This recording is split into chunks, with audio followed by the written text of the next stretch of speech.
Hi mga ka-Bible, Monday today at meron akong Bible verse na gustong i-share sa inyo ngayong araw from the book of Mateo chapter 5, verse 13 hanggang 16. So ito yung mabasa natin.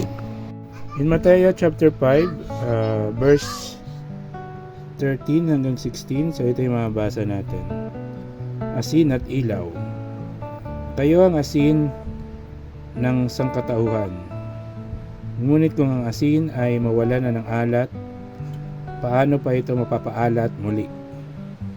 Hindi ba wala na itong kabuluhan kundi ang itapon at tapakan ng mga tao?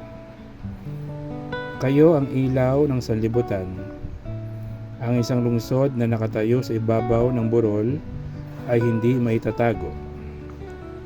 Wala din namang taong nagsisindi ng ilaw at pagkatapos ay inilalagay iyon sa ilalim ng malalaking takalan. Sa halip, inilalagay iyon sa talagang patungan upang matanglawan ang lahat ng nasa bahay. Gayon din naman, dapat ninyong paliwanagin ang inyong ilaw sa harap ng mga tao, upang makita nila ang inyong mabubuting gawa at papupurihan ang inyong Ama na nasa langit. So, yun po yung mensahe sa atin ngayong araw ng Mateo chapter 5, verse 13 hanggang 16. So, kung nagustuhan nyo po yung ating Bible verse ngayong araw, please follow my FB page, like and share the videos, and subscribe to my YouTube channel. So, keep safe. God bless. Always remember, Jesus loves you. Bye-bye! Hi mga ka-Bible, Tuesday today at meron akong Bible verse na gustong i-share sa inyo ngayong araw from the book of Unang Timoteo chapter 6 verse 10.